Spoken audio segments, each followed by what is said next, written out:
It's the high fives from Arsenal as we record a thumping 5-0 win against newly promoted Leeds in our first home game of the new season.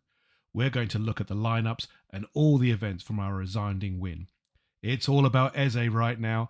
After being announced online right before kickoff and then being presented to the home crowd before the game, we're going to look at the reaction to his signing and those excellent videos that have been published by Arsenal. We're also going to take a look at the rest of the results from this weekend's action in the Premier League, including a fiery affair at St James Park on Monday night. In transfer news, Andrea Berta is not sleeping yet as Arsenal look to make a defensive signing in Piero Hincapié from Bayer Leverkusen. What could he potentially bring to Arsenal and why do we want him? Is this linked to Jakub Kiwior, who looks on to his way out? Who else could possibly follow him out the door before the end of the window? All this, plus the Champions League draw is made this week. What should be our expectation this year after doing so well last year? To help us look at all these topics as well is a special guest, one of the legends of Arsenal Twitter. It's all to Eze right now on episode 11 of Red Lines and Half Spaces.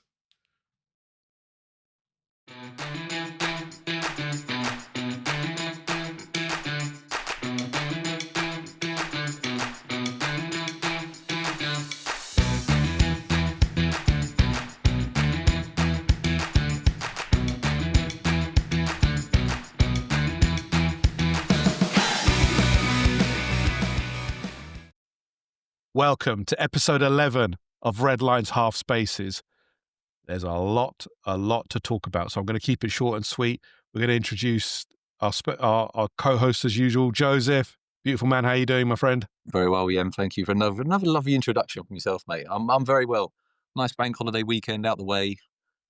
You had a busy bank holiday. I won't go into why, but you had a very busy bank holiday. So Arsenal kicked it off for me beautifully, and then it sort of just flowed from there quite nicely. But yeah, glad it's that's glad what to be here. That's what Arsenal win does for you. Do you know what? A nice Arsenal win does it for you. And it does, mate. I mean, if Arsenal had gone wrong on Saturday, that bank holiday weekend would have been a long, horrible weekend. But Arsenal made it a nice weekend in the end, so it was all good, mate. All good. Oh, fantastic. We've also got a special guest with us. One of the legends of Twitter, as I tweeted out earlier. One of the OG latte firms, King Cobra himself. Walid, how you doing, my friend? Mate, it is absolute privilege to be here. But firstly, I mean, obviously this is new. I've not been on this before. What is this Yeamin business, right? Okay, you are Yembele. Okay. No, I don't buy this Yeamin business, right? Okay, you're Yembele. Let's stick to like real names here. What is this rebranding? It's Yeamin Yamal right now. You know, we're trying to keep up with the times. You know, it's relevancy. You know, Yeamin Yamal. What is it? What's this one? Yemereche Eze is the last one that flies are called. It's whatever fits with the times, isn't it? So. Absolute privilege to be here. Thank you for bringing me on. No, thank you for making the time. We really appreciate. We know how busy you are all the time. You know. Winding people up on Twitter as you do, it's a full-time job. But if you don't know Walid, you know, and you're on Arsenal Twitter, where have you been? He's literally one of the biggest accounts on Twitter. Arsenal fan home and away. And just to give you a bit of background, the three of us have known each other for more than 10 years now in terms of going together. We've been to FA Cups together. We've experienced the highs and the lows with Arsenal. So it's a family affair almost with this one. So we're really glad that Walid can make the time to join us on this. We're going to take a look at our game against Leeds. Thumping victory, first game of the whole home season. Really, really was the right way to set off the start of the Emirates. We're also going to look at Yemereche Eze. We're going to continue to look at him because the content just keeps coming in. It's so wholesome. We'll look at the rest of the Premier League. It's been crazy as usual with the Premier League, and it doesn't fail to deliver, especially Monday night. Then we're going to look at our transfer business because we just keep going. I don't know this is unlike any Arsenal window I've ever seen that we are continuing to buy. And then we're going to, look at the Champions League draw. I didn't realize the Champions League draw is literally 2 or 3 days away. It's crazy. Yeah. So Celtic got knocked out tonight by some team from Kazakhstan. Lost on purpose. Hey, I like that a lot. But do you know what?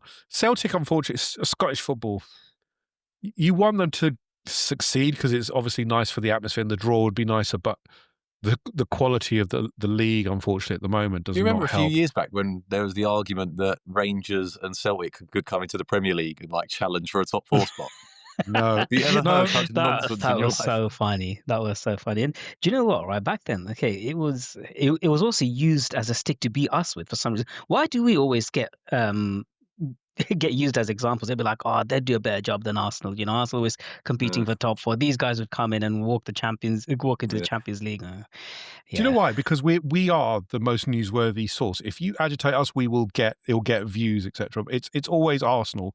Anything that happens, you know how it is, Walid. Every time absolutely. something relevant happens, there's a Liverpool fan in the replies. It's just to gain traction, isn't it? You talk about Arsenal, you'll instantly gain views, but it's all good. Keep talking about us this year. I'm liking where we are. I think we've got a good squad, and we'll talk about that. But keep talking about us. That's all we do. Let's dive into the Leeds game, which was a fabulous result at the weekend. Always good to start at the Emirates, 5-0. I just want to start off with your overall thoughts. So, Walid, 5-0, first game of the season. How did you feel going into that game? Did you feel like we did? Look, this should be a win. We need to start off strong. We need to show a bit more than we did against United, because obviously you were there at United with our good friend F Carnage. But I think we can all agree it wasn't a great performance, great result, but wasn't a great performance. So were you expecting more in the first home game? Yeah, I was. I'll be honest. I was quite relieved to have Leeds as the second game, right? Okay, it's just a little bit frustrating when that fixture list first came out. I was quite frustrated because one of the things you want to do when you start the season is you want to try to get into your rhythm, right? Okay, so you want games like maybe Leeds, maybe a Bournemouth. These games, I'm not. That's no disrespect to Bournemouth; they're a very good side, but even though they're not like, you know, top quality of like big 6 or 7 in the league, they provide a good test, but they also give you a platform where you can play your game. And these kind of games is where you get to implement what you were practicing throughout the preseason, right? So you need games like those. But looking at our fixture list, it's just horrible, right? Okay, you start with United away, which we never really ever do well in, right? Okay, I mean, all our victories there have come as 1-0 wins, all right? So that says a lot, firstly. But also, it's frustrating because you know United are going to be up for it. Okay, it's the United Arsenal. That rivalry is always there. So you're not going to get to play your regular game, and it was a horrible game to watch. Like, I was there, and I'd never seen anything like it. So much of it was just like schoolyard football, where you're just kicking your leg around and hoping to maybe make a bit of contact with the ball. So it was very, very frustrating. So I was relieved that Leeds was the next game, and I thought it's perfect because it allows us to start to get into our stride a little bit. We saw kind of against Man United in moments where our play has changed quite a lot in terms of we were trying to go more direct. Okay, for obvious reasons, we now have a striker, a number 9 up top, but we never really got to execute it as well as we did. Whereas against Leeds, we managed to do that. So I was quite pleased. No, absolutely. That's the thing. You'd ideally like an easier start to get you into the rhythm of the Premier League, but we're not going to have that, Joe, are we? And as Walid said, we needed a good performance in this one, just to get us settled, get us moving, make sure that players can get into some kind of rhythm, because it's not going to be easy for the next couple of weeks with the fixture list we've got. I think even Nottingham Forest at home is not really easy, is it, Joe? It's a horrible schedule from now until really after until after Newcastle, isn't it? Yeah, I mean, what this was it? Liverpool, Forest, and then City, I think, is it? And then City, Newcastle. then Newcastle. Yeah, So yeah, realistically, the Leeds game, like Wally said, was the game where if we was going to put in a performance and start to build on it, that's where it was going to happen. Judging by Forest last year, that was always going to be a difficult game, but that's starting to look a bit more of an easier game than it would have been last year, potentially, I think, by what's going on over there by the sounds of it. But yeah, the horrible fixture list, but like what he said, it was good to see a nice attacking, free-flowing performance against Leeds. Took a while to get us going, which I'm sure we'll go into eventually. But yeah, once the goals started flowing, it was nice, and it was an absolute joy to be there. Great stuff. So let's talk about some of the match stats, and then we're going to just talk about the lineups. So Arsenal. So in terms of possession, Arsenal 67.5, Nottingham Forest 32.5. We had, in terms of duels, we had 83 to 83, pretty much, always the same. But the success rate, 56% we won, 41% they won. Aerial duels, actually, we won 76.5%, and they won 23.5, which is a big stat for us in terms of how we are physically now. In terms of the attack, we had 18 shots on goal to 3 shots on goal from Leeds, 5 shots on target, a great stat in terms of where we ended up. We had 2 headed shots, they had 1. Shots outside the box, 5, which is unusual for us. And our shooting accuracy, excluding the block shots, was about 35.7. Leeds didn't really have much, and we'll go into that because I don't think Leeds had an actual shot on target apart from the header they got, which Raya saved. So overall, in terms of the overall game day, really well, a really, really good day, as you both said. But let's look at the lineups. Walid, the lineup was, I think, what we mostly expected. A few tweaks here and there. We had David Raya in goal, the back four of Urian Timber, Ricardo Calafiori, William Saliba, Gabriel Magalhaes. Midfield, Martin Odegaard, Martin Zubimendi, Declan Rice. Up front, a slight change, which was Bukayo Saka, Victor Gyökeres, and Noddy Madueke making his home debut and first start in place of Gabriel Martinelli. What was your reaction, Willie, when you saw that lineup? Particularly, I don't think any of us, and you tell us if you feel otherwise, I don't think any of us were particularly bothered by Urian Timber side because he's so good. But Noddy Madueke was a slight surprise, given that he'd only been training for about 2 weeks with us. So how did you view the lineup and the changes that were made? I think you're probably understating by saying it's a slight surprise. I mean, I don't think anyone would really expected it because we've got 2 regular left wingers in Martinelli and Trossard. Okay, and while you don't expect maybe Martinelli to start given his performance in the last game, you would think, all right, well, maybe Trossard will start. He's just gotten a pay rise, so we're very much committed to keeping him. And by the looks of it, I mean, you would put him ahead of Martinelli given what he contributes to the team. But then putting Madueke in there, I don't know if in many ways that signifies that Arteta sees him as perhaps the more of a left winger than just a replacement for Bukayo Saka. I mean, we did spend a lot of money on him, and there was a lot of talk about, well, why are we spending this much on a backup and so on. So I think this probably sends a message that, you know what, if you don't perform, right, I've got players who can play across that front line, right? Okay, and I'm not afraid to use them. So yeah, I think Madueke was a bit of a surprise start. Joe, would you agree with that? It was a bold choice. I think I was surprised, certainly, as Walid said, when Madueke started, given that he'd only had 2 weeks training. What do you think the thought was around that? Was it, as Walid said, that Arteta is putting a message out to the squad? If you don't perform, you're going to find yourself replaced quite quickly. Yeah, I think it's that, and I think it's leaning into that unpredictability element of our starting 11s that we can do now, isn't it? I mean, I think we probably would like to think that we know or we're fairly confident in picking what Arsenal's 11 is going to be. But if we're being surprised by it, then I can only imagine that opposition teams are going to be surprised by it as well. I wasn't entirely disappointed to see Madueke start, to be honest. Obviously, in our preview show, I think I mentioned that I wouldn't mind seeing him start. Just through, obviously, giving us that sort of width and having a left-footed player on the left-hand side and what that would do for keeping the pitch nice and wide. And like we said, from watching the Everton-Leeds game, I'd never thought that Leeds would come and be a park the bus team. I didn't think they'd play that way because I don't think they know how to. Obviously, they'd be slightly defensive, but they're not going to be a park the bus team. So I always thought we'd have a bit more space, but still to have a left-footed player on the left-hand side, I think would have just opened up the pitch nicely for us. So I was actually quite excited to see the dynamic of how it worked with Calafiori, obviously in at left back as well, ahead of Lewis Skelly again, which I thought was quite interesting. So I expected Lewis Skelly to start this game.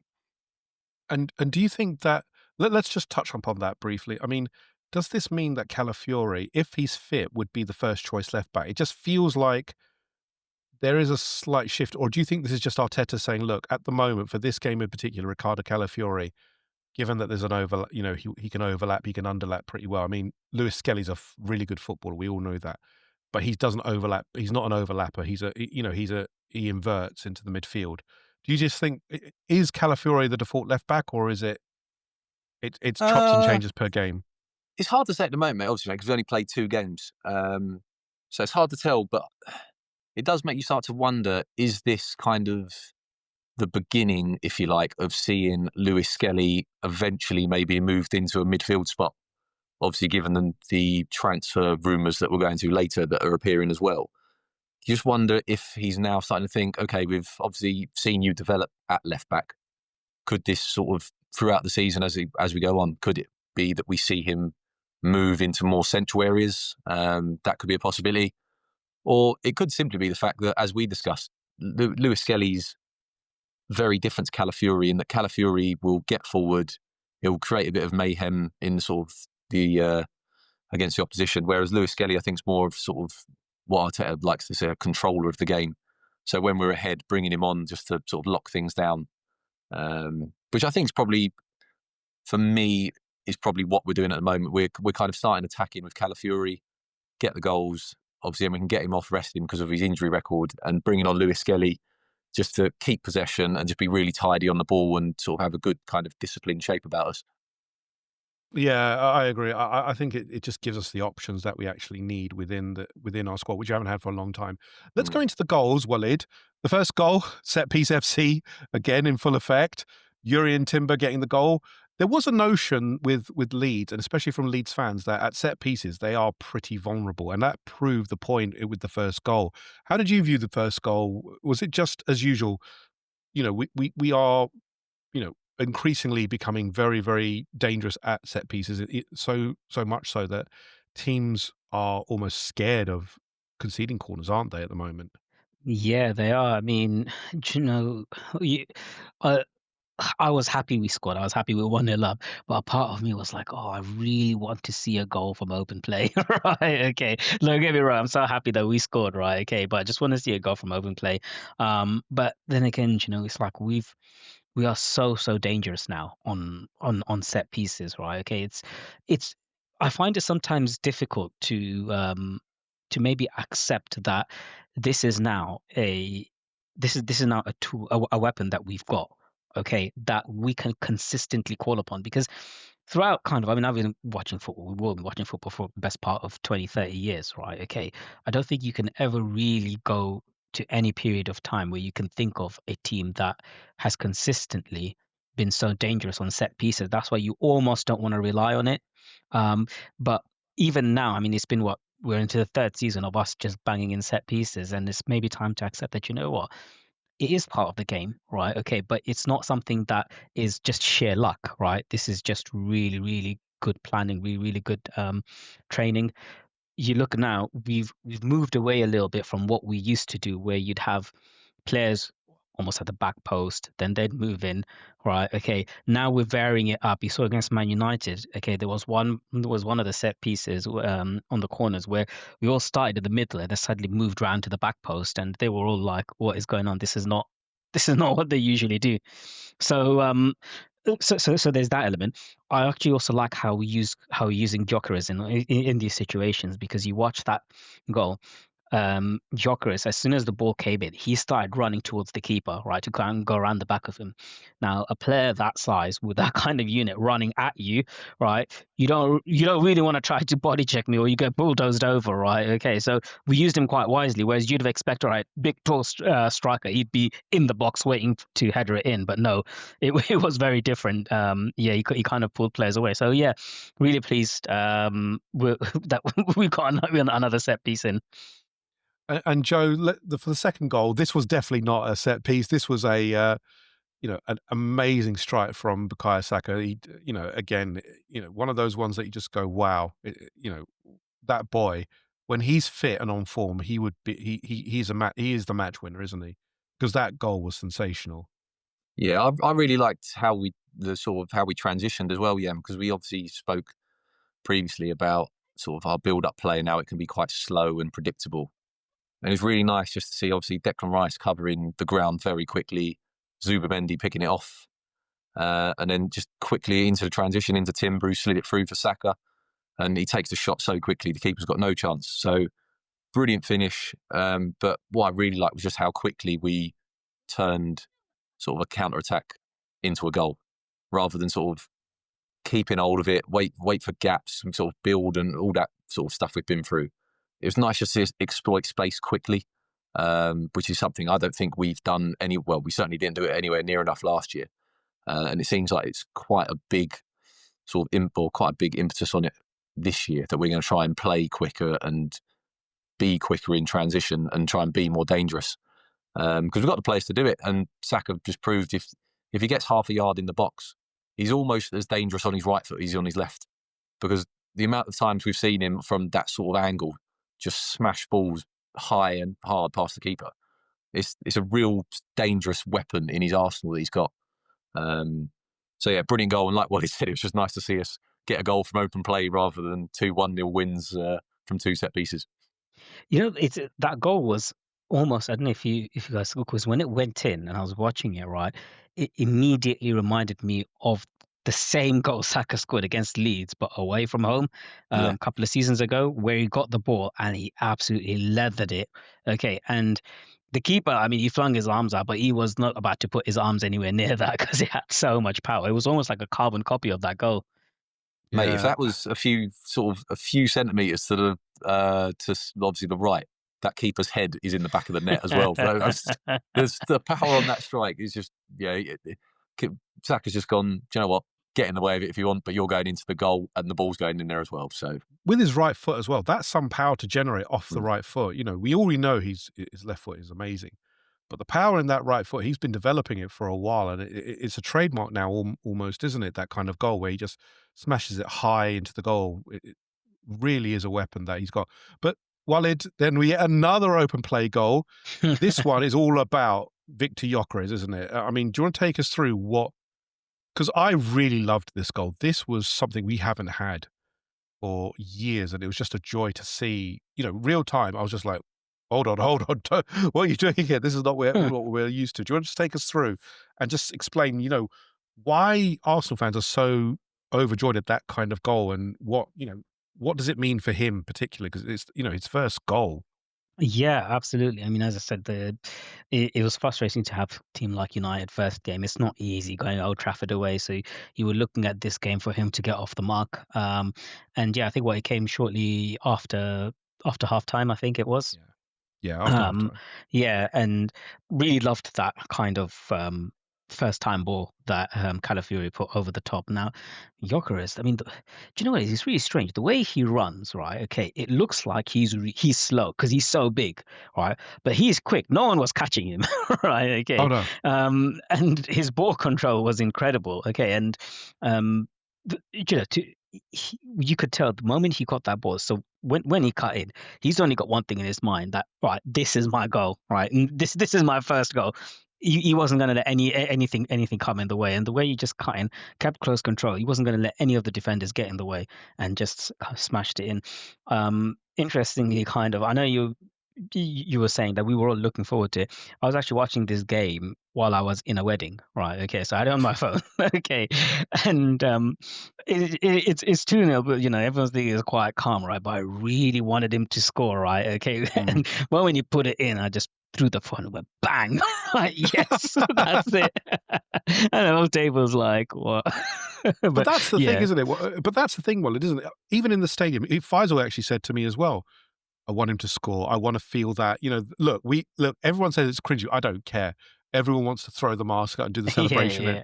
And it was a magical moment. Joe was there in the stadium as well, but it's one of those moments that you don't forget in terms of, you know, when he did it in pre-season, he waited for a while before he did his celebration. This was the pure emotion. He went straight for it, and he went, you know, and it was nice to see a proper striker's goal. Because as you said, Walid, he didn't have a thought about, I'm going to pass it off. I'm going to, you know, lay it off for someone. I am going to have this. I'm going to leather it, and I know exactly where it's going to go. It's just refreshing, isn't it, to see that kind of drive from a forward to want to score goals, the hunger to score it, because we haven't had that for so long. No, you're right, but also kind of I love the fact that he's got such an iconic celebration as well, right? So, when at the wedding, one of my friends was sitting on the other table, so he was constantly asking me for regular updates, right? Okay, so when I banged the table, right, he's just like, "What?" So I didn't know how to tell him, so I just went like that. He was like, "We got it." So it's become it's such an iconic celebration. You don't need to say anything more than just covering your mouth, and people know what you're talking about. So yeah, I mean, we're all kind of in the same page that we just really wanted him to get off the mark, and it was very important that he does, because the longer it goes on, right, the more speculation, doubts start creeping in. People start talking about, oh well, they spend this much on this guy. He's supposed to be at the peak of his powers. And don't get me wrong, I'm looking at Gyökeres this season to basically hit the ground running. Right, okay, because he is that here and now striker. Whereas if we went for a potential, right, we would have gone for someone like Benjamin Sesko, right, okay, who's very raw, but he's got a lot of potential, right, okay, he's going to become that player. Whereas Gyökeres, he is the player here and now, and we want him to be banging in, starting with 10, 15, 20 goals in the first season. And Joe, this is the game that we wanted him for, isn't these kind of games? Look, all due respect, the big games we do pretty well in. We're very good at setting up well, and we've shown it in our past record. But these games are the kind of games last season where we would have made it difficult. We would have had awkward moments. We would have been nail biting. It's just nice to have someone who is going to try and take the scruff of the neck of the game and trying to get a goal when everyone else is thinking about passing it off, isn't it? That kind of will to get a goal. Yeah, well, like we said, it's a very rare thing for us to have a player whose sole intention when they get the ball is just to think, I'm scoring or I'm getting a shot at goal. Because if that ball had gone to anyone in the team last year, for example, so if Martinelli was over there, if Trossard was over there, if Havertz was over there, all of them would have been looking for a pass. There's no way any of them would get that ball in that position and think, right, I'm going to goal and I'm scoring. They all would have thought, I'll get a cross in, I'll hold it up, I'll pass it. So just like I said, the mind shift change, or the mindset shift, sorry, is just it's night and day. And to have that in our squad now is just going to do us so well going forwards, because it's what we've lacked. We haven't had a centre forward or an out and out centre forward for years. So to have that sort of added to our squad now of someone whose only interest is scoring goals, and like we said a couple of times, when he'd done that interview and they said last minute winner or a hat trick, and he said I'll take a hat trick. He's just a proper centre forward who's only interested in goals, and we've wanted someone like that for years. So to finally have it, it's great. And to see him get off the mark, really good. Because as long as he's not scoring, you've got people like Gary Neville going, putting pressure on him, and Jamie Carragher, and all the media are getting on his back and saying waste the money, and the pressure builds. And as much as we don't like it to affect us as fans, hearing all that noise from the media, it would start to affect the fans. We'd all start getting nervous about it, and it's lovely just to have squashed all that before it's even become a thing. And now hopefully we'll just see him take off from here. Yeah, I agree. I think his performance actually during the match I thought was very good. I don't know if both of you thought it, but I thought he was making the right runs. It's just that we couldn't find him, or we lacked that kind of muscle memory to find him. I just thought he was constantly running. One of the things I really like about Viktor Gyökeres, actually, he's constantly running on the shoulder. He's a nuisance in terms of what he does. It's not just his physical, but his brain as well, in terms of I'm going to run you and run you to the ground. Because Pascal Struijk really was struggling to keep up with what he was trying to do. But the fourth goal, Joe, came from another set piece. We love a bit of it. You're in Timber again. If you captained him, or if you put him in your fantasy football league, fantasy Premier League team, your quid's in this week. Not quite the first goal, which was a beautiful, ball in and good play. This was more about scrappiness in the box, wasn't it, Joe? Yeah, but again, mate, all set pieces, it's just teams are just terrified of them. And we might not score direct from the corner. It might not come sort of indirectly and headed straight in. But there's just such chaos in that box because teams are panicking about what we're doing, that we're going to get chances like that. The ball's going to fall, it's going to drop, and teams are going to panic. There's not going to be, like previous years when we've seen Arsenal teams like going back to sort of more muddy days, if you like, we'd put 100 corners in and never even looked likely to score from one of them. So now to have the complete reverse of that, of we could probably put just a really terrible ball into the box and still probably get half a chance at it because the opposition are just so concerned about what we're doing. But no, he done really well, to be fair. He was off balance, just got enough of a foot on it to sort of divert it goalwards. And yeah, and that's just it's just such a lovely weapon to have, isn't it? And like we said, once you got the first set piece goal, that I'll take another 7 set piece goals, then it's absolutely fine. Just keep them coming because they just get funnier every time they go in. The defending was shambles, though, wasn't it, from Leeds? I mean, it was. Was it? I think probably about 3 of our players got a touch in that box before it went in, and none of them touched it. But the things as well, Walid, like I don't know if you agree, but the delivery from Declan Rice is just so on point every single time. I've never known Arsenal to have a player who can literally deliver set piece after set piece like so well, so consistently. It's almost like David Beckham-esque. He's the only person I can think of to compare it to. Did you see that video? And one of the Leeds fans took a video before that first goal, right?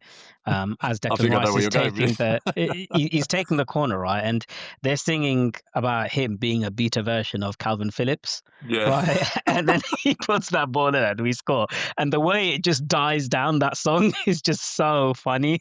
Did you hear the bloke just go, "Oh"?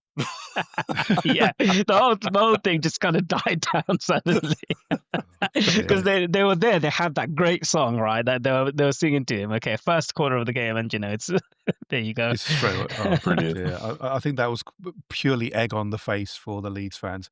The 5th goal, not so much the actual scoring of the goal itself, but it was how it was won. So, Walid, take us into a conversation about Max Dowman, the age, the temperament, what he is, because it absolutely boggles my mind. You know, we're talking about a 15-year-old. Now, look, when Ethan Nwaneri was a younger player when he made his debut, but Ethan Nwaneri, with all due respect, came on for 2 minutes, Brentford, and really didn't have the same effect that Max Dowman did. Can you just roll us into the conversation about Max Dowman and the penalty, Victor Gyökeres again? You know, the talk about a penalty taker who literally will absolutely smash it in, because Arteta put in a video as well recently. I don't know if you both saw it, but they said, who's the best penalty taker? Didn't even flinch when Victor Gyökeres. So take us into Max Dowman and then into Victor Gyökeres. Yeah, I mean, do you know what? We saw a lot of quality in preseason from Max Dowman, right? Okay, but I mean, I didn't want to buy into all the hype yet, okay, because I know what he's done, right? Okay, everyone knows, right? This is a kid that, I mean, when he was 13, he was playing for under 18s, right? Okay, so you know that there's quality there, but those kind of qualities don't always translate into being able to do it in the Premier League, right? Okay, and we've seen a lot of talent at Arsenal that have come through. There was a fair bit of hype, and then they slowly kind of wither away, right?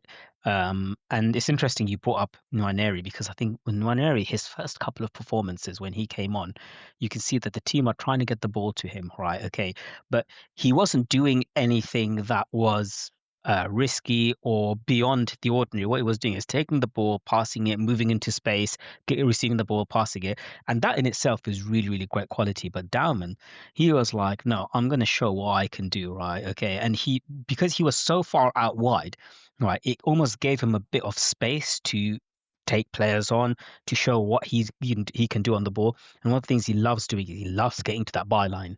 Right, okay, once he gets to the byline and starts running towards you, it's very, very tricky to defend against him because he's just so quick on the ball. And obviously, he first won a foul, and then the penalty. I mean, when that happened, I was like, I mean, the commentators were like, "Oh, I think he dived, right?" Okay, and there was talk about him diving, and I looked at that and I was like, "Oh, please don't be a dive, man, right? Okay, please just don't, right?" Because you know how they all like to pile on us, right? Okay, the last thing you want is for them to pile on a 15-year-old. But when you saw the slow motion, I mean, that could have been very, very painful. I mean, that studs right on the toe, and it goes to show, I think, in his last kind of couple of games, he's won penalties both times. Right. Okay. What once was in preseason. It goes to show that they're finding it very, very difficult. It was against Newcastle, where you had a grown man like Joe Linton's throwing arms at him because he couldn't handle him, and that says a lot. These are so-called hard men of the Barclays, right? Okay, and they're struggling to handle themselves against a 15-year-old kid.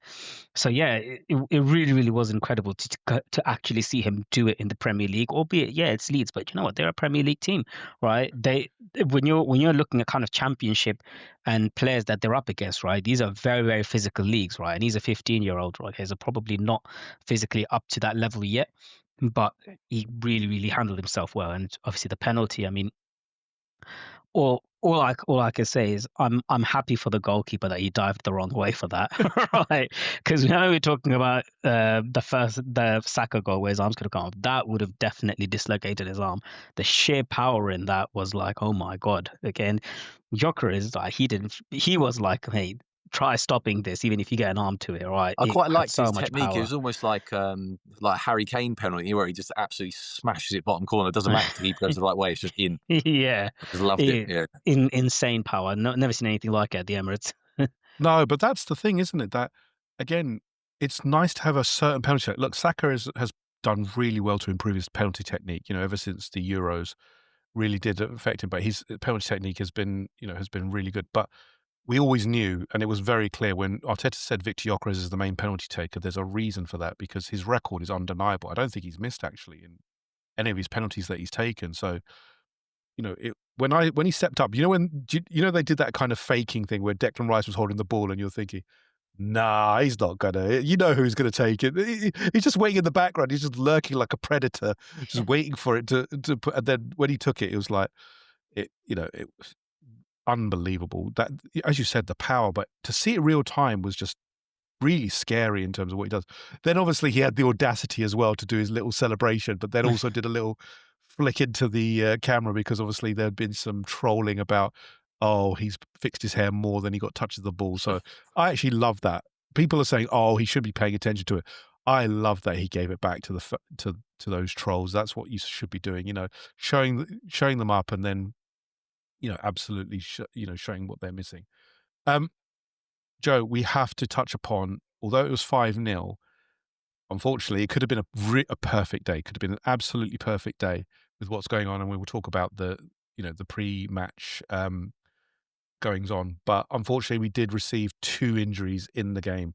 Martin Odegaard came off with a shoulder injury, but the big concern is obviously Bukayo Saka, who looks like he's injured the other hamstring. From the sounds of it, it's not too bad, but it was concerning, wasn't it, Joe, when it happened, and obviously the weight, but also talk about the depth that we had, because we didn't in the last couple of years we've had this issue where if Bukayo Saka and Martin Odegaard are lost, that's it. The game is done, and you will struggle. But it wasn't that this time. We actually had quality to bring on, didn't we? Yeah, like you said right at the start, mate. If it wasn't for those 2 injuries, I think that Saturday, including obviously Eze pre-game, which we'll go into later, it would have been a perfect Saturday. And you don't get very many of them as a football fan, but without those 2 injuries, it would have been perfect. So really frustrating again, to be 2 games into the season and we've already lost Havertz, Odegaard, Saka, Ben White, Norgard's injured as well at the moment. I know. It's just so frustrating because we had bad luck last year. It feels like it's just rolled over into this year. Really frustrating. Good news, I think it sounds like the Saka one isn't as bad as first feared. Yeah, 4 weeks. They're saying 4 weeks. So after the international break, they're saying. Yeah, so we, as Arsenal fans, I think we've become used to a hamstring injury. For some reason, it always used to be 4 weeks, but then for some reason, we went through a phase of it turned into a season injury for whatever reason. Yeah. So no, it's nice to hear it was only 4 weeks. So it's probably just going to be a couple of games he misses with any luck. For once, I'm actually quite thankful for an international break to be when it is. So yeah, that's frustrating. But like you said, mate, to now have the options that we do and the strength in depth on the bench is actually quite scary. Because for years like you said, if Saka goes off straight away, we're like, I mean, last year we were bringing on Raheem Sterling, and it's just, I mean, sorry to bring him up, but I mean, it was dark times, and We was in the gutter, mate. If Saka was out, we were done. Like, we just knew we'd lost about 80% of our attacking flair. Do you know what I mean? We just were one player. So now to look at the bench and to go, okay, we've got Martinelli, who didn't even get on. You've got a Trossard. You've got a Madueke who can come off. You've got a 15-year-old in Max Dowman who can do that. You've got Wanyeri who can do that job. We've now added Eze to that as well. It's just, mate, you asked me the question in the last podcast we done about who's got the squad, the strongest squad in the Prem. And I think without doubt now is Arsenal. With this Eze signing, if you look at the strength in depth we have across that attacking area now, I mean, we didn't even consider this when we talk about it, but I mean, Jesus sounds like he's nearly back as well. We potentially looking at the Carabao Cup as a return for him. He could do a job out there for us. If he's not needed regularly, there's nothing to stop Jesus from having a fairly productive season for us. So it's just nice to think that going into Liverpool last year, if we was going there without Odegaard and Saka, I think we'd all be dreading it. I think we'd be thinking, my God, we've just got to try and survive and get a draw. Whereas now I'm thinking, do you know what? We've still got enough to go there and win that game. Like Liverpool are Liverpool, they're very good, but I mean, they're conceding goals. And we can now go there and they're not going to be able to know what we're going to do. We could put Madueke out there. We could potentially put Wanyeri out there. You could have Eze in the middle. Eze could go on the left potentially. So we've just got a whole raft of options now. And it's just such a different place to where we were last year. And it's the sort of thing that could potentially see us be champions come May. And Walid, to expand on Joe's point, obviously it doesn't look like Odegaard will make Liverpool and Saka certainly won't. Given the depth, what would you do? How would you play this one? Who do you put? Because Ethan Wanyeri came on and had a fine game. He was pretty good actually. But I'm of the mind that Liverpool is a different beast. You are playing, not necessarily in a packed midfield because Liverpool don't do that. But the pace of the game and the stature, the fouls, the red-hot atmosphere that's going to happen may be a little bit too much for Ethan Wanyeri. And even Max Dowman, although Max Dowman I think is built slightly differently. How are you looking to approach the Liverpool game given the injuries that we got? Who starts left wing and then the central, the 8/10 for you? So, from what I understand, I think Odegaard is going to make the game. Okay. I don't think there's too much of a concern there. Might need a few paracetamols beforehand, but yeah, it looks like it's not too serious. So I'm fully expecting Odegaard to start that game.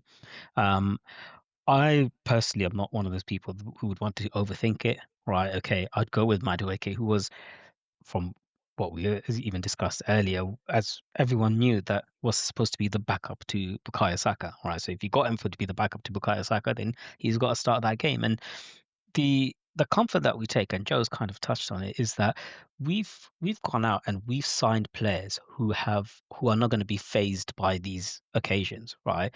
Madueke has been to Anfield, he's played there, right? Okay, it's not going to be like anything new for him, right?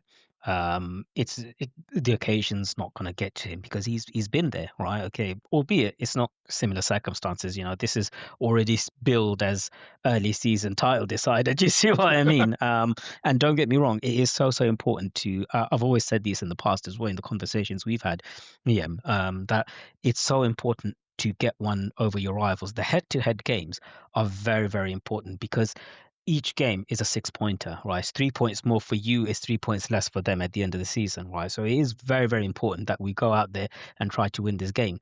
So you've got players who have Premier League experience, right? Okay, players like Madueke. What's important for me is that we start Urian Timber, right? Because he's so good. He's been so good for us, right? Okay, and defensively, I think he's ahead of Ben White. And I'm still yet to see how Madueke adapts to having to track back as much as he would be expected to in Arteta standards, right? Because one of the things that Chelsea fans had complained about in the past is that he doesn't do that defensive work enough, right? Now, if you're going to Anfield, okay, and you're playing for the Arsenal, you're going to have to put those shifts in, right? Okay, and I'm fairly confident that he would, because I think the climate at Chelsea was very, very different to what he's experiencing now. And this is the opportunity for him to show that, he's the guy. He's got a game under his belt now against Leeds. I thought he played very well. So, yeah, I'd go with him. On the left-hand side, I would absolutely start Eze. I mean, I think do you know what? He could play a variety of roles. He could do so many things, and I think this is the moment to do it. One of the issues that was there on against United that we saw with Martinelli and Calafiori is that defensively there's not an understanding there, right? There was several times where Martinelli's tracking back, right? Okay, and they both find themselves marking the same player. And I don't know if there's some sort of misunderstanding or not a relationship there on the pitch that they need to work on, right? Okay, but it happened about 4 or 5 times until he went off. Okay, so that was an issue. So I would actually start Eze, because you've got Salah playing down that side, and a player like Eze, he's not going to be resting on his laurels, right? He might be the signing of the summer for Arsenal. Depending on who you speak to, right? He's going to come in and he's going to want to prove that, what, I've got my dream move, right? I'm going to show that I'm willing to put a shift in, right? Which is why I would actually start with Eze on the left-hand side. Yeah, I mean, Joe, how would you agree with Walid in terms of that starting lineup? Madueke will start, Erdegaard, probably will start, but then obviously Eze towards the left. Just giving that difference in terms of our transition and our ability to create, to affect the game. Yeah, I wouldn't be against it, mate. To be fair, I wouldn't be entirely against Martinelli getting a start against Liverpool. He works very hard going both ways, which is obviously what we're going to need. And I know he's been up against Trent for the last few seasons, but for me, he's always had his best games playing against Liverpool, Martinelli, home and away. He's always looked really dangerous in that fixture. So it wouldn't surprise me if you saw Martinelli rested on the Leeds game to then come back into the starting 11 for the game at Anfield. But again, like we said earlier, we've got options now. Liverpool aren't going to know what we're going to do. Last year, they probably were 99.9% sure they knew what our lineup was going to be and how we were going to play. This year, we're going into it and they're not going to know who's going to start from the left-hand side. They'll probably have some doubts over who's going to play in the 10 if Odegaard makes it or not. So, yeah, just either or, mate. I'm happy of either. Raheem Sterling's not an option anymore. It's a glorious time to be an Arsenal fan. The days of Raheem Sterling are gone now. We can rejoice. Yeah, so the Liverpool game is going to be important, as well as said. It's a 6-pointer in terms of trying to, put a rubber stamp in the title race and doing it early. Obviously it would be nice to do. We have to talk about Ebrahim Eze. There's just too much to talk about. Walid, obviously we signed him on, by Friday it was pretty much done, but it was confirmed on Saturday, 5:00, the announcement online happened. But then obviously there was, we'd all talked about, we would love to see him at the Leeds game. Is he going to be presented to the crowd? Because we haven't had that for years. The last player was actually Robin van Persie, which is years ago. And then obviously they did manage to do it. And it was you could say, look, lead us into the conversation, because for me personally, the one thing I see with Eze is we all know this is his dream move. But the emotion he shows, the genuine emotion he shows through all the videos about this experience, it just makes you feel like it's the fan. The Carl Jenkinson kind of story where he got to live out his dream. But Eze is a quality player, no disrespect to Carl Jenkinson, who's a legend in his own right. But Eze is a quality player who's come full circle and is coming back to be the man at Arsenal, and the number 10 shirt proves it. But just lead us into that conversation about the way Eze has been presented, the way he's taking it in, and showing how much this move means to him, to Arsenal. Yeah, I think, do you know what? Like you say, this was his dream move. It was probably all of our dream moves as well. At the start of the summer, we were all like, "Oh, I would love to get Eze back." At Arsenal, he's got quite the story, hasn't he? Okay, obviously let go by Arsenal. I think he went QPR. Was it Fulham as well that let him go? Right. Okay. And when you're kind of a young kid, trying to make it in football, and I know, Joe, you've worked with so many kind of players that are coming through in that professional game, right? Okay, it's so easy to lose hope, and at some point just turn around and say, "Do you know what? What's the point?" Right? Okay, maybe time to get a career change. Maybe find an admin job somewhere, and call it a day and play some regular five-a-side football on a Monday night. And, it's so easy to do that, but it's a testament to his work ethic, right? Okay, that he kept going, and all along you can see all of his interviews. He keeps saying, "Do you know what?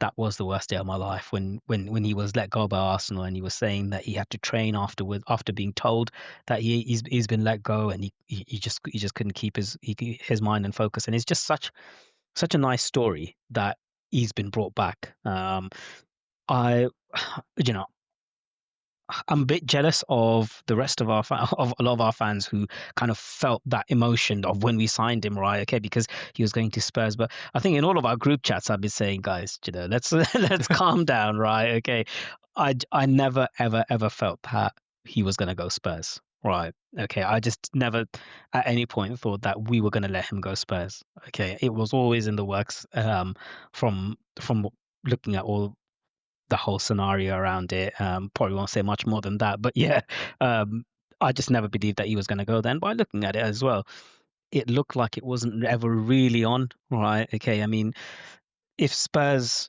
you have to question how naive they are in the whole thing. I mean, they say that, oh, they have a broad line agreement with Crystal Palace on signing him, and then he turned around to them and said that, oh, he wants to play that Europa Conference League game. No one does that, right? Okay, let's face it. No one that wants to move to you does that. If you're going to double your salary, right? Okay, and at 27, this is your big contract, right? You're not going to jeopardize that in a Europa Conference League, right? Okay, so they should have probably smelt that something was off there, right?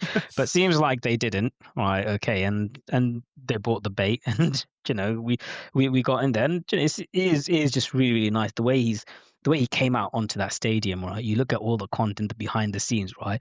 All you see is him just smiling. There's just times when nothing's happening and he's just smiling, right? Okay, it would be like if me and you got to get a tour of of a London colony or something, right? Okay, we'd just be a big smile on our faces, looking around the place, and yeah, it's really, really nice to see someone that you can really relate to.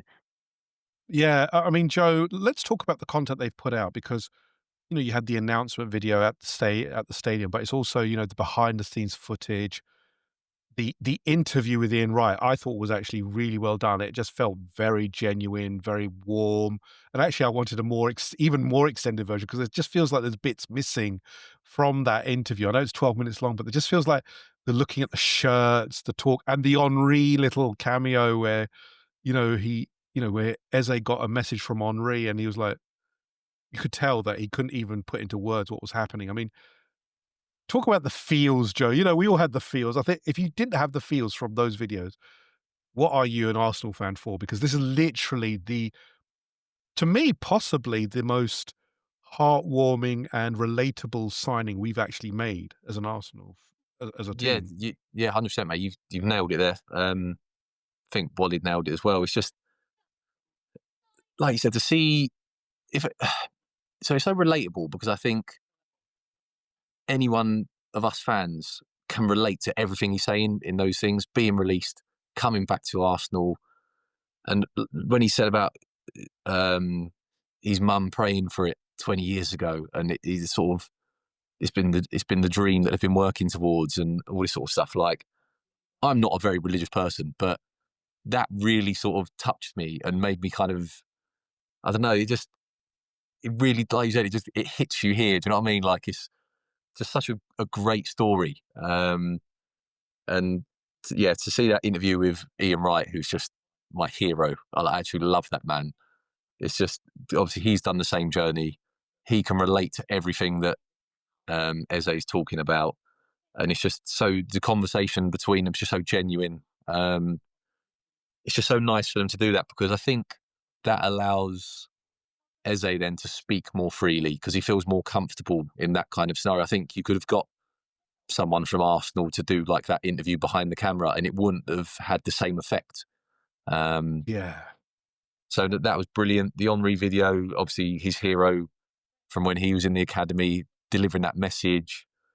Yeah, They mate. they When he did brought out everything all correct, didn't the they? shirts from when he was a kid that his mum had kept. Him walking out of the Emirates, mate, the roar was nearly as loud as a goal. And yeah, Yeah. it was fantastic, mate. It was brilliant on Saturday to be there for that.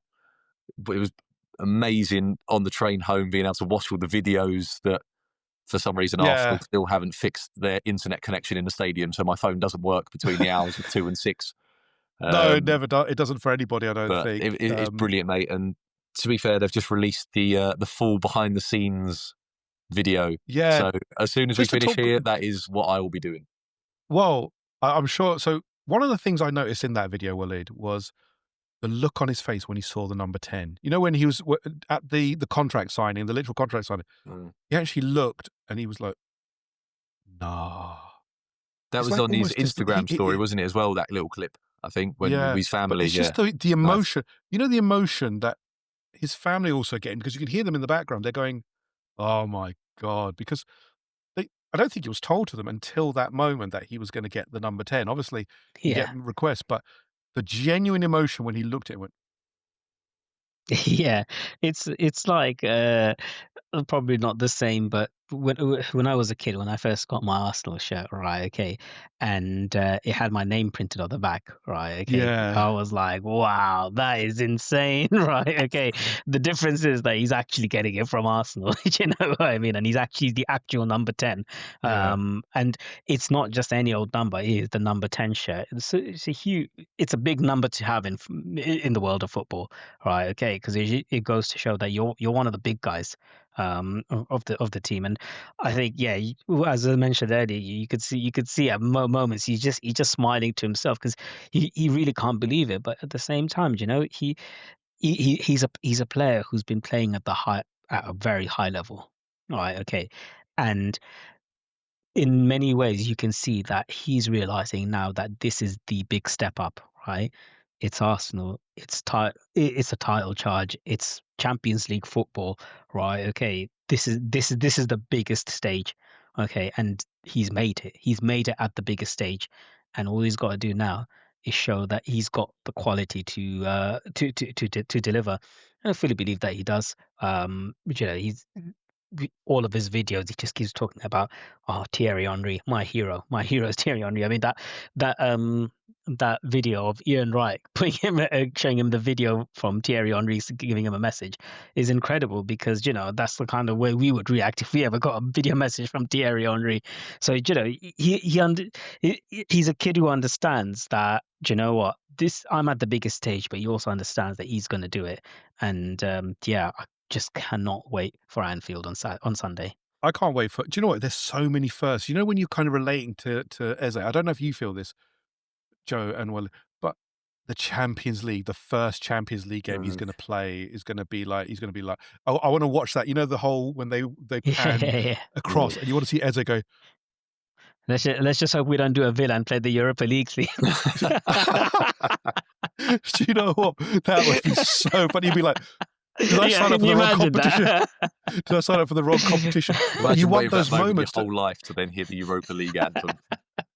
But that's the thing, isn't it? Do you know what? As a player, to go to the, as you said, Walid, to the top of the mountain. This is the top of the mountain. Look, you could talk about Real Madrid, etc. But for Eze, I truly believe that this is his mountaintop, because, you know, he wanted to be at Arsenal. That's all he ever wanted.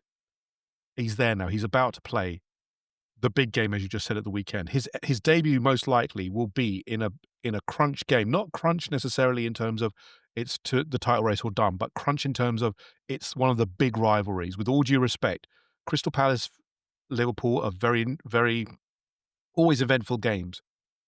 But the pressure, it's a big game. This is, you know, the atmosphere will be red hot as well. But then the Champions League, to play in those games, to play regularly in the top level games. Every week you're going to play against opposition who are the top level. This is the step up that he needs, because he's an amazing player. But you can tell there's levels for him to go up, because with all due respect, playing in the Premier League for Palace versus playing the European giants every week, your game will change dramatically. I mean, Joe, what do you think? Do you think Eze will elevate himself, or is it kind of he's there already? Where do you see it? Do you think he's going to grow and become an even better player? Yeah, I think he will, mate, because talking in these interviews, you can just hear what it means to him to be at Arsenal, sort of the realisation of a dream. And all he spoke about in his interviews was how much it means to be here, how hard he's going to work now that he's got here. He knows what he's got to do to stay here, and he knows what he's got to do to go to the next level. And playing for your dream club, he's already experienced being here and it not working out and having that dream cut short. So the fact that he's got a second chance at his dream, if you like, he's not going to let this opportunity slip through his fingers. And I think he was sensational for Palace. In big games, he just took the game by the scruff of the neck and he made things happen. And he's not someone who needs to be on the ball 80, 90 touches in a game. He can do things, minimal touches. He can dip in and out of games and just make things happen. And I think that's what he'll do for us. I think he could, be a match winner for us in many occasions, big moments. Just when you need a bit of magic, he'll be the man to deliver it.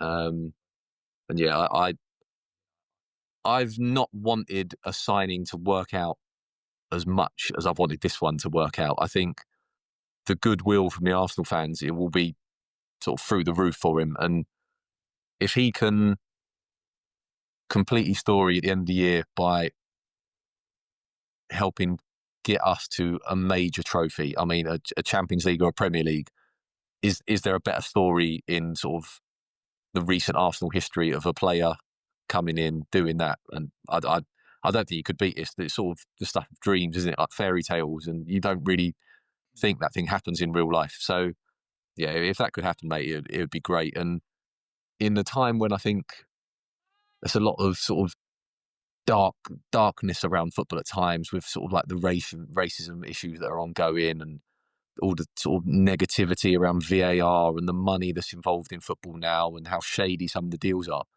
it's just so refreshing and so nice to hear just a good wholesome story like this. And I would love to see him complete it by, like I said, winning a Premier League or a Champions League at the end of the season for us. Yeah, I think, the Eze story just is a feel-good story. I think he's going to be a sensational buy for us. I really think that him being Premier League ready as well this weekend stands in good stead for us, because he knows what it's like to play at Anfield. This is not anything unknown. It's more of a case of getting used to his teammates. But let's shift gears a little bit. Let's talk about the rest of the Premier League.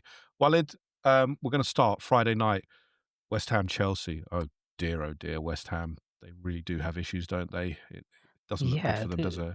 it really is incredible, like how much of a free fall they're in, right? Okay, they decided at some point that, you know what, David Moyes is not a cool enough manager to have, right? Because he's old school. Because they see him as maybe some sort of a legacy manager, maybe not doing the things that um, they would want from the club. And it is the classic example of be careful what you wish for. And I think one of the things you see these days, and it does bother me a little bit, is the number of managers, okay, of say fairly substandard teams who are trying to play in a way that doesn't define or reflect the quality of players that they have, right? Like we saw it a little bit again from Leeds as well. Like Daniel Farke, he was at Norwich, and do you know what? They get praise every now and again when they bring up a win, right? And the media be like, "Oh, look, they play such great football. They try to play the right way." But actually, these kind of managers, from my perspective, are only interested in their own self-interest, right? Okay, because they want the next big job. You look at Vincent Company, for example, right? Okay, he did it. He did all that. Burnley got relegated, whatever, right? Okay, but he showed all of that in terms of, oh, look, we're going to play this type of football and so on. And he landed his job and he's left Burnley behind. So it's I think they made such a huge mistake bringing Graham Potter in, because it's just not the players that to play the kind of football that they think they can play. I mean, yeah, I think Graham Potter is going to be fired pretty soon, because the results can't continue this way. I also don't think West Ham have spent very well in terms of what they got. They've sold quite a few players. It looks like they're going to sell a few more as well. But Joe, let's keep rattling through this. The big game on Saturday was obviously, apart from us, was Man City versus Tottenham. A 2-0 win away at the Etihad for Tottenham. How did you view this one? Because City really were not in the game that much in terms of in the second half. First half, it looked pretty even, but Spurs had a pretty good performance, didn't they, against, what you would think would be a stronger City team, but it didn't turn out that way, did it? No, City are just still struggling with the Spurs issue, aren't they? I think Spurs have beat them 8 out of the last 12 games or something they've played. So yeah, Yeah. City just for whatever reason have found Spurs as their bogey team. But yeah, I think with Thomas Frank, you're going to see a very different Tottenham this year. I think they'll be a lot better organised. I think they'll be a far stronger outfit to play against. But yeah, it just makes me dislike Spurs even more because the one time we needed them to beat City and they didn't, and then they go and beat them again, and it's just really frustrating, isn't it? But yeah, I mean, I was surprised by City how poor they were. They just didn't really create anything at all in the second half. Nothing of note really. Their defense looks really shaky as well. That right back situation is a pretty desperate one. I don't Yeah, I mean, know there's how they're gonna. just it's hard to tell with City. I think from here they could either kind of fall into that sort of last season form of kind of just hit and miss, or this could be sort of the rocket, if you like, and this could be the start of them and go right. We need to get. And this could see City go into a bit of a run. You just don't know where they're going to go because they've got quite a new squad. So, be interesting to see how they come out of that game and what they do going forwards. Yeah, it'd be interesting. I'm gonna rattle through the rest of it because in terms of the Saturday games, Brentford beat Villa. I think Villa got issues as well. They didn't really buy very well. It looks like they've got PSR issues, isn't it? Well, I think they're gonna be in for Mm. a struggle this season as Yeah, I well. mean, there was a graphic of what their current wage bill is like 96% of their revenue, which is insane to think about. How do you get yourself into that sort of situation is quite incredible. And they had Champions League football as well, so you'd think that they'd be better run than they are. But yeah, I think tougher times are to come. Yeah, I think so as well. Bournemouth, Wolverhampton, 1-0 to Bournemouth. They still walk on, despite losing half their defence pretty much. And Burnley beat Sunderland 2-0. So again, it's kind of yo-yoing with with the relegation teams. And then obviously we beat Leeds 5-0. On to Sunday, Crystal Palace, Nottingham Forest 1-1. Everton in their new ground. What's the new ground called? I can't remember what it's called. I can't remember what it's called. It's some weird name, isn't it? Hill Dickinson. Hill Dickinson, and then they beat Brighton 2-0. Good way to start the opening, the opening of a new stadium.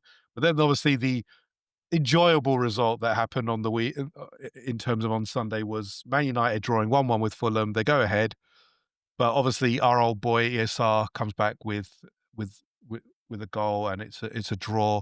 But United is again, if you look at the stats, they're not really showing us much, are they? I don't think even in this game they were that good.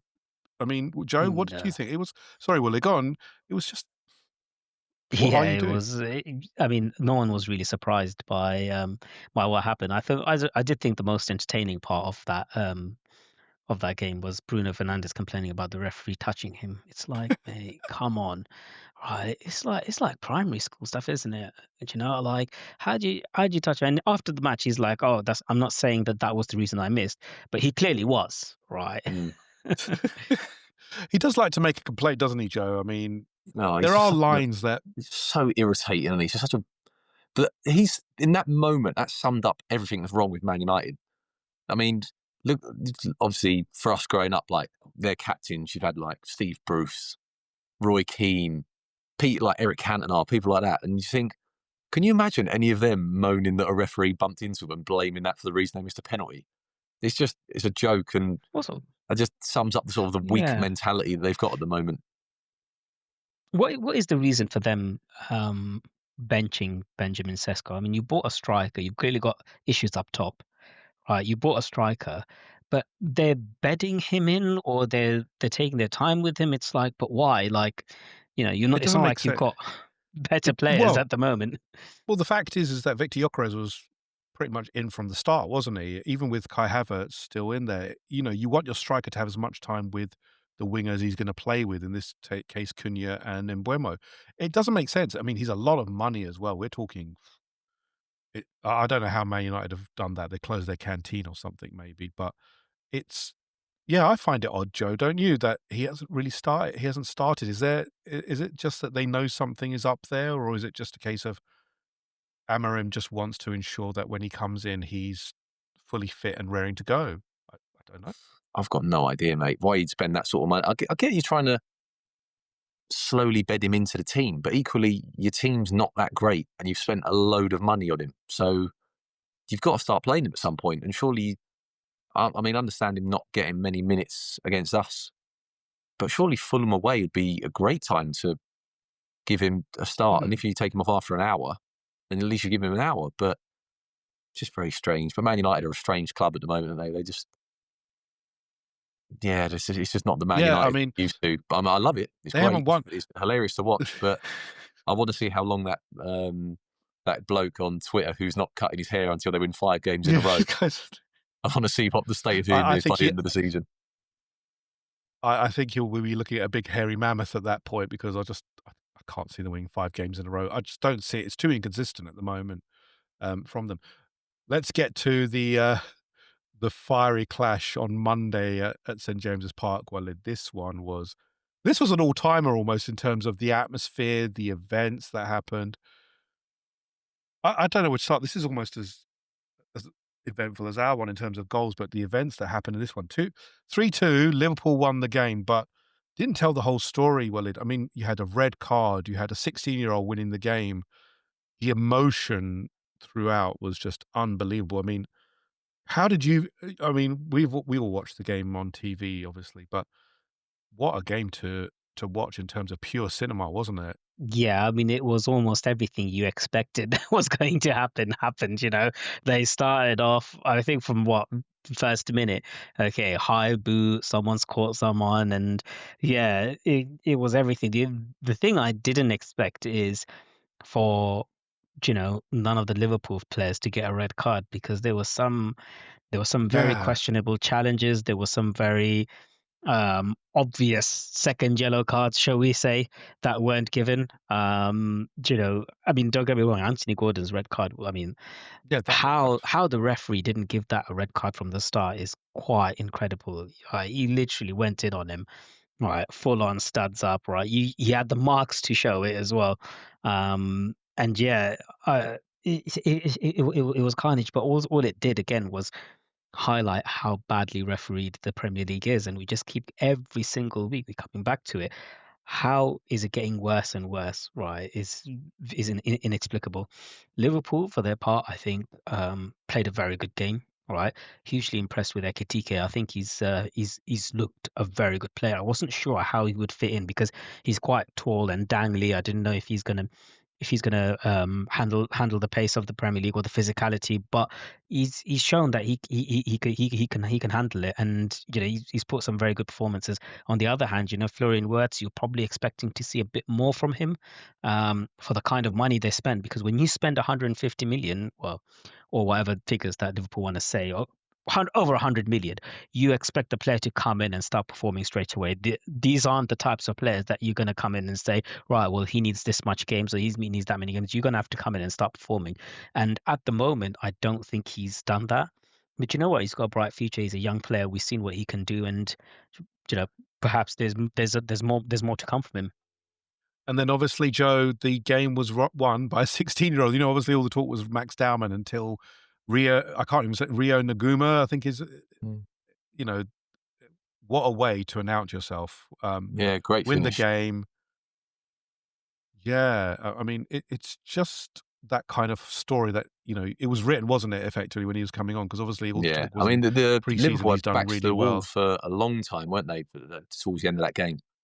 So it only looked like Newcastle were going to win it, but yeah, brilliant. I mean, the dummy from Szoboszlai, I think he sent the entirety of St James's Park to the shops with that dummy. It was brilliant. Yeah. But yeah, the finish, what a moment for him. What a great moment for that kid to score the winning goal, 90 plus whatever it was. That Liverpool Newcastle fixture is always 11, madness. 90 plus 11. Yeah, 11 it's a minutes. I brilliant don't fixture, and understand. what a way for him to kickstart his Liverpool career with a goal like that. Yeah, brilliant for him. Like, obviously, would love to see him drop points being sort of title challengers and our rivals, but yeah, it's just a great moment for that kid, and yeah, fair play to him. Brilliant. And look, the fact is that I think we can see there are concerns with Liverpool defensively. They still look it doesn't look great with them. They they were opened up quite easily, Walid. So there's Yeah. hope there, isn't it? It's not like look, the where their strength is the attack. No doubt. The way they can change it, the way they can bring on fresh impetus is incredible. But defensively, they are Yeah, I shocking. mean, in that game, it's incredible because they play against 10 men, right? Albeit away from home. But I get the feeling that the moment the game changed was when Arne Slot made those changes, right? Because he took off Ekitike and I can't remember who else he took off, but he brought on Conor Bradley and Chiesa. Okay. And it w- from that moment, it felt like Newcastle suddenly had relief that, oh, do you know what? They've taken off the guy that we were fearing because Mo Salah up until then didn't really do much, right? Okay, he didn't cause many cause for concern, and I think probably since he signed his contract, he's not had many good performances. Okay, for teams to actually be fear him as they used to.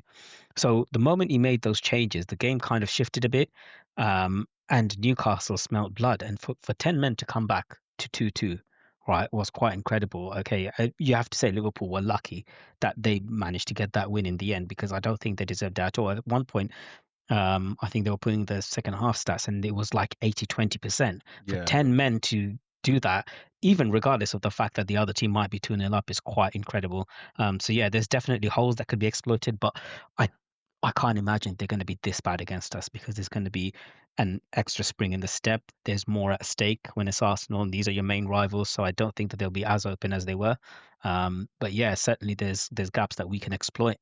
Let's talk about our what looks like it's going to be our next signing because Andrea Berta does not sleep by the looks of it. Piero Hirencape from Bayer Leverkusen, left back, left centre back, Ecuadorian, tough tackling. How are you reading this one? Because David Ornstein, obviously the line was, and we love this, we always love this, that in the morning Fabrizio Romano tweeted Spurs were interested in Hincapié. They'd made an approach. What was it, 8 minutes later that David Ornstein dropped the bomb as usual, just saying Arsenal have already spoken to Hincapié. They've agreed personal terms and he wants to join the Arsenal. How did you view it, in terms of the surprise of the signing? Not signing, but the link, because it wasn't even rumoured. I know he's been on our list, but it hasn't even been rumoured, given that we just signed Eze. It's a lot of money. But then obviously, again, beating Spurs to the punch.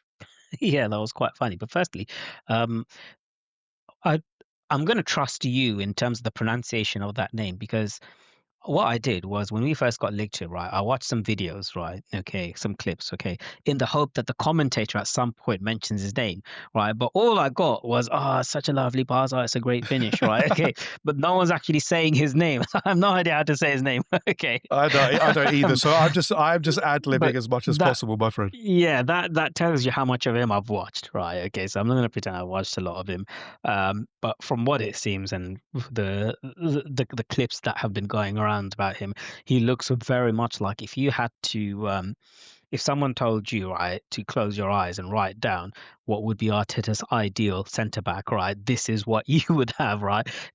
First criteria, have to be able to play left back, right? Okay, that is just a given, right there. That is not that is one of the non-negotiables, right? I'm pretty sure every player in the squad has to be able to play left back. So Eze, can you play? Eze, can you play left back? Yes, I can. absolutely, absolutely. That is a non-negotiable, right? Everyone has to play.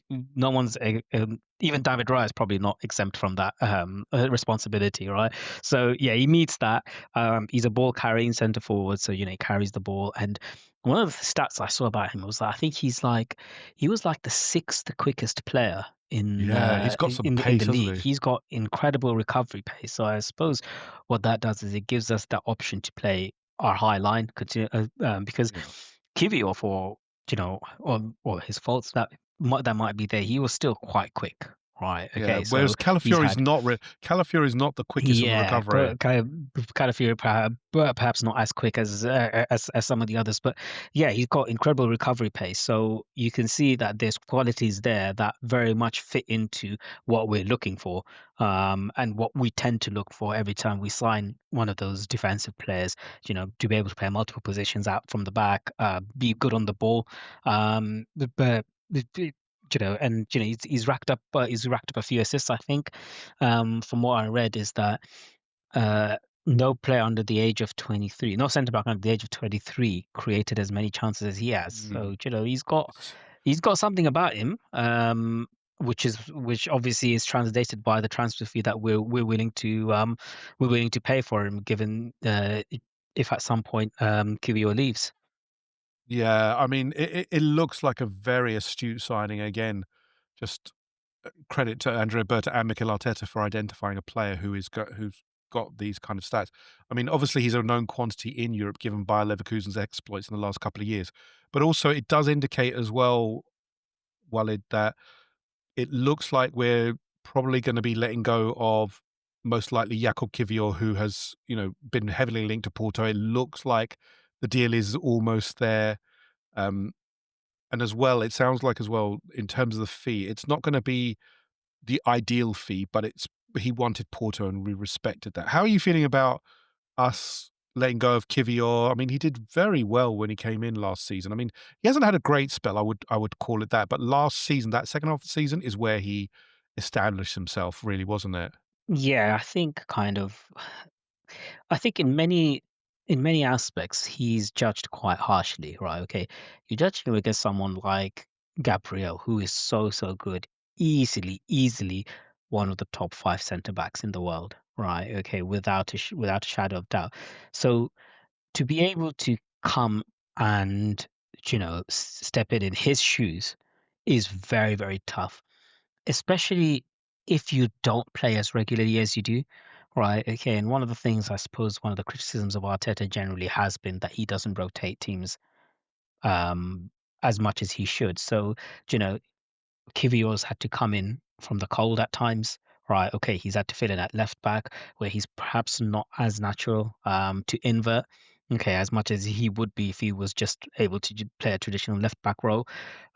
So he's found it tough. But then how many centre backs can you turn around and say, right, this guy's come in, right, okay, and he's put two incredible shifts in against Real Madrid, right? This guy's gone to the Bernabeu, right, okay, and put in a shift, right, okay, and he didn't have a single mistake in him, Yeah, exactly. He didn't look right? bad It at all, did was he? flawless performance.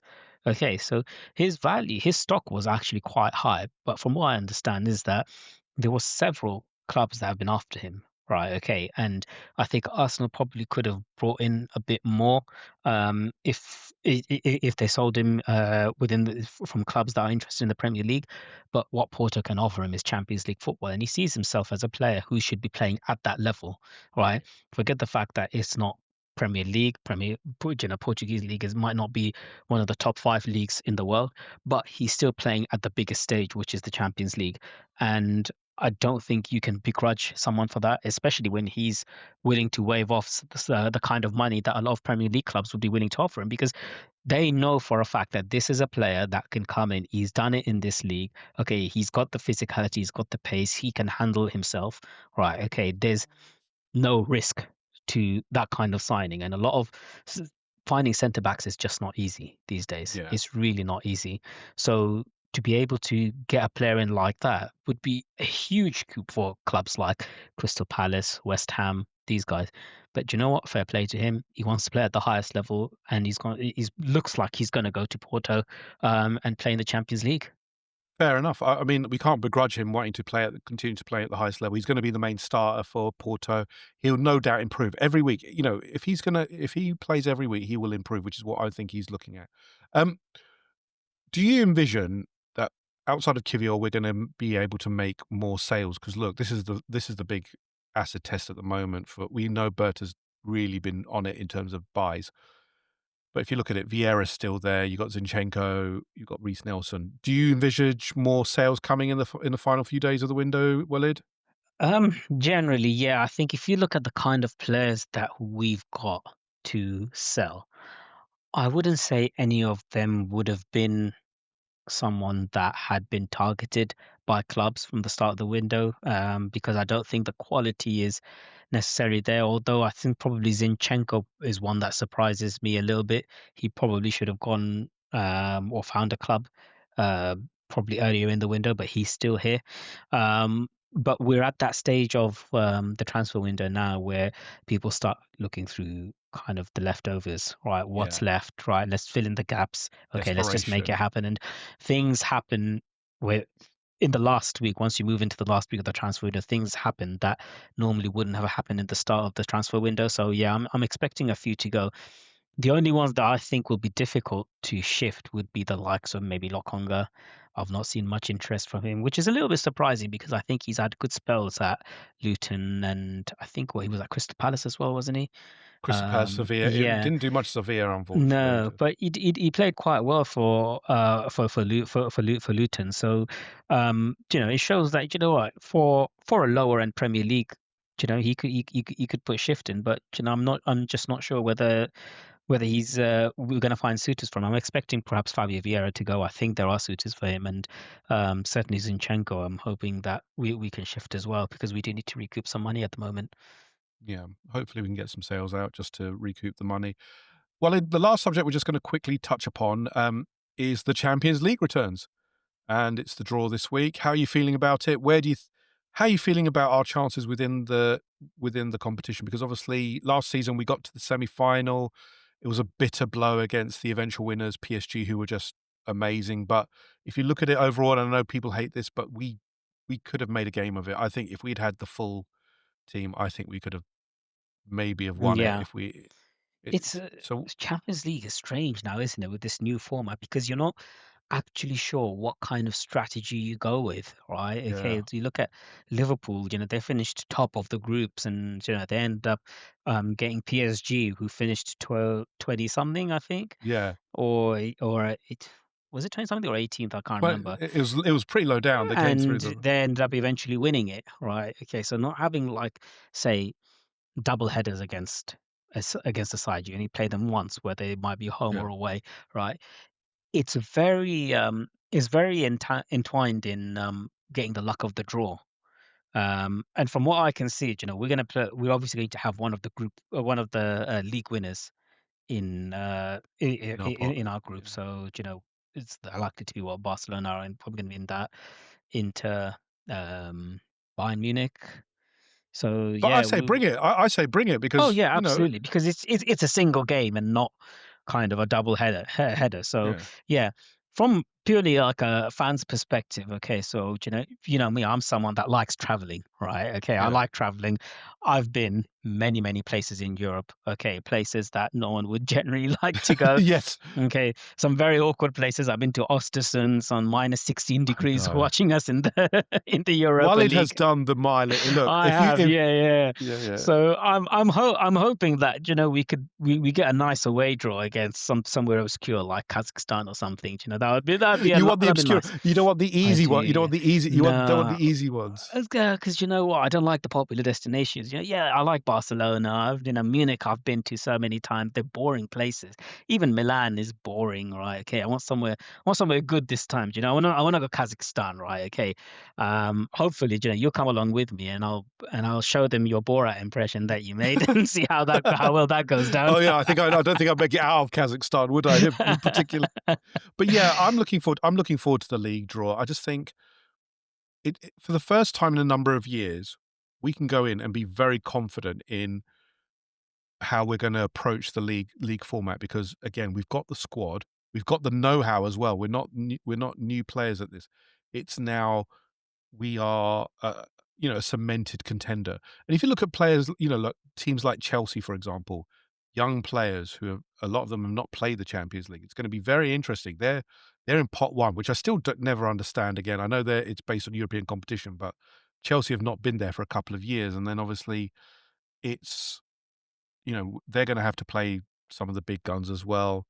I'm just looking forward to it. I think it's just the new league format took a bit of time to get used to, but I really like it. I mean, So yeah, I hope we get some unusual away ties, not only just because of your travel plans, but also as well because again, if it's as long as it's not too far a distance, we tend to do well. You know, when you go to the weird place like Donetsk, etc., that's where it starts to go a little bit skittish because it's Yeah. almost outside the comfort zone almost of what we would like. And you also want it to fit in well with your schedule. Like one of the annoying things last season was that I think we ended up having 3 away games in a row, right? Okay. Yeah, And 2 of those were we were basically up away at Milan.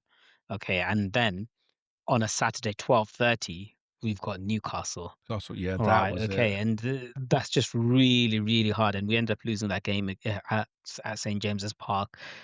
These things have a knock-on effect. So you you want perhaps maybe not to travel far, but also you want to have an opposition where you're not going full on for the whole 90 minutes, so that you're already burnt out by the weekend.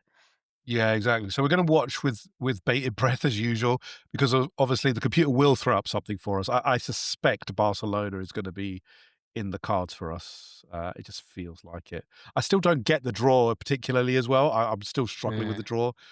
Pot 1, 2, 3, and then I don't know how they're going to allocate it, but I will try and understand it again on Thursday. But it does make it more interesting, I think, than having the 4 teams in a group stage, because by the time you hit 10 points, you're playing a couple of dead rubber Yeah, games. exactly, Yeah. exactly.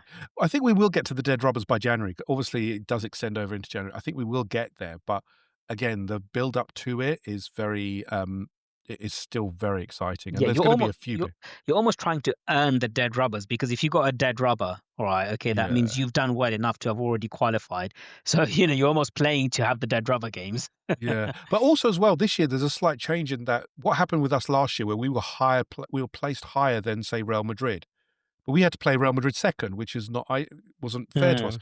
Now it's the case that we will play second, and that's more beneficial. You want to finish higher because you'll have more of an advantage going into the latter stages. So I think it benefits us with our bigger squad as well. We can rotate much better, and hopefully, players like Eze, etc., will step up the level. But I think we're going to end it there, Walid.